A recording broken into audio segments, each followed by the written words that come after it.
গর্ভাবস্থায় কিছু খাবার থেকে দূরে থাকার কথা বলেছেন বিশেষজ্ঞরা। লিভার বা যকৃতে প্রচুর পরিমাণে আয়রন থাকলেও এটা গর্ভধারিণী নারীদের খেতে বলা হয় না, কারণ এতে উচ্চমাত্রায় ভিটামিন এ থাকে এবং এই মাংসে বিষক্রিয়ার ঝুঁকি থাকে।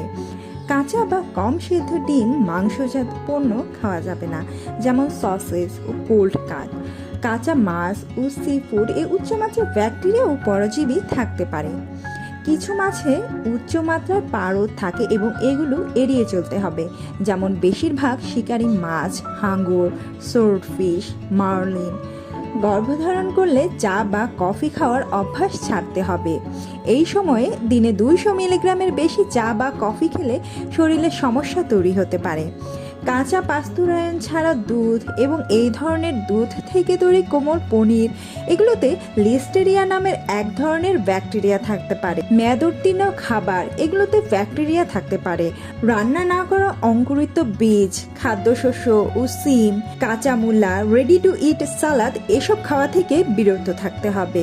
গর্ভাবস্থায় না ধোয়া বা খোসা ছাড়ানো ফল ও সবজি খাওয়া যাবে না। পেঁপে গর্ভপাতের জন্য দায়ী হতে পারে। এটা কেবল পাকস্থলীতে ব্যথাই সৃষ্টি করে না, পাশাপাশি গর্ভের সন্তানেরও ক্ষতি করে। এই সময় পেঁপে না খাওয়াই ভালো। আনারস একটা টক মিষ্টি ফল।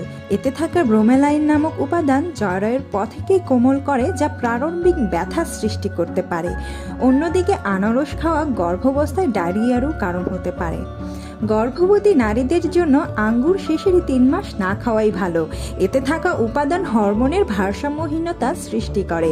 আঙ্গুরে আছে তাপ উৎপাদনকারী উপাদান, যা মা ও শিশুর ক্ষতির কারণ হতে পারে। আপনি সম্ভবত শুনেছেন যে গর্ভাবস্থায় অ্যালকোহল পান করা বিপজ্জনক। গর্ভে থাকাকালীন অ্যালকোহলের সংস্পর্শে আসা শিশুদের স্নায়ুজনিত রোগ হতে পারে। ধূমপান ছেড়ে দেওয়া কঠিন হতে পারে, কিন্তু এটি আপনার গর্ভে থাকা শিশুর জন্য অক্সিজেন সরবরাহ সীমিত করে দিতে পারে। যেসব শিশুর মা বাবা ধূমপান করেন তাদেরও হাঁপানি এবং অন্যান্য গুরুতর অসুস্থতার ঝুঁকি বেশি থাকে। এছাড়াও এ সময় ভাজা পোড়া খাবার এড়িয়ে চলা ভালো।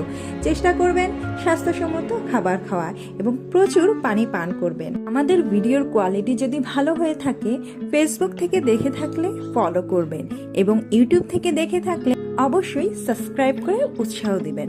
ধন্যবাদ।